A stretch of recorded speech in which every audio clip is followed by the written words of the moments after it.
నమస్తే అండి, నేను మీ అడ్వకేట్ శ్వేత. చాలా సందర్భాల్లో ఈ డివోర్స్ కేసెస్ వచ్చేటప్పుడు వితిన్ 1 year ఆఫ్ మ్యారేజ్ చాలామంది డివోర్స్ అప్లై చేసుకోవాలి అనుకుంటున్నారు. For different reasons. అది కంపాటబిలిటీ ఇష్యూస్ అయి ఉండొచ్చు, ఈగో క్లాషెస్ అయి ఉండొచ్చు, కొన్ని విషయాలు పెళ్ళికి ముందు దాచిపెట్టారు అని అది వాళ్ళు భరించలేక ఇంకా ఎన్ని దాచిపెట్టాడో, ఇంకా ఆవిడ ఎన్ని నాకు చెప్పలేదో అని వైఫ్ అండ్ హస్బెండ్ ఒకరిపైన ఒకరు ఎలిగేషన్స్ వేసుకోవడము, కొన్ని ఇన్క్యూరబుల్ డిసీజెస్, క్రానిక్ డిసీజెస్ ఉండి కూడా చెప్పకపోవడము. రీసెంట్గా ఒక క్లయింట్ వచ్చారండి, వెరిన్ ఆవిడది ఫస్ట్ మ్యారేజ్ డివోర్స్ అయిపోయింది, అతనిది కూడా డివోర్స్ అయిపోయింది. ఇద్దరు డివోర్సీసే.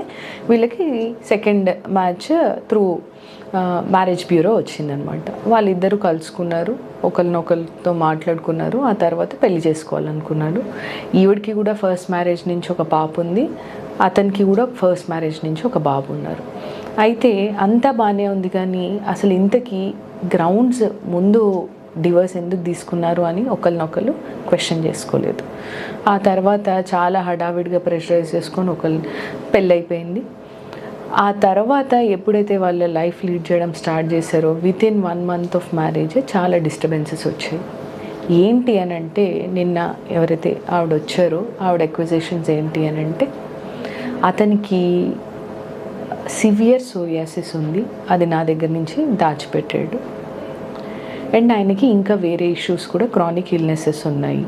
సో నేను డివోర్స్కి ఈ గ్రౌండ్స్ పైన కోర్ట్ని అప్రోచ్ అవ్వచ్చా అని. అయితే మేము ఆవిడని అడగడం జరిగింది, అమ్మ మీరు ముందు అడగలేదా, ముందు మ్యారేజ్లో ఆయనకి ఎందుకు డివోర్స్ అయింది, ఇవన్నీ. Usually we ask these questions.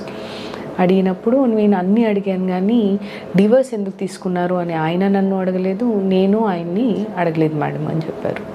So ఇటువంటి రీజన్స్ ఏమైనా, chronic illnesses, okay, incurable diseases, sexually transmitted diseases గనక అవతల వ్యక్తికి ఉన్నట్లయితే, అది మీకు పెళ్ళైన తర్వాత తెలిసినట్లయితే డెఫినెట్లీ దాన్ని one of the grounds for డివోర్స్గా మనము పెట్టుకొని డెఫినెట్గా కోర్ట్ని అప్రోచ్ అవ్వచ్చు డివోర్స్ గ్రాంట్ చేయమని. ఎందుకంటే ఆ డిసీజెస్ మీకు కూడా ట్రాన్స్మిట్ అవుతాయి కాబట్టి. లేదు అని అంటే ఇన్క్యూరబుల్ డిసీజెస్, దానివల్ల ఆయన హెల్త్ డిటీరియేట్ అయిపోతుంది, మీ కెరియర్, మీ లైఫ్, మీ ఫ్యూచర్ అనేది ప్రశ్నార్థకంలో పడుతుంది అన్నటువంటి డిసీజెస్ కూడా ఉన్నట్లయితే మనం అవి కూడా రీజన్స్గా చెప్పుకొని డివోర్స్కి అప్లై చేసుకోవచ్చు.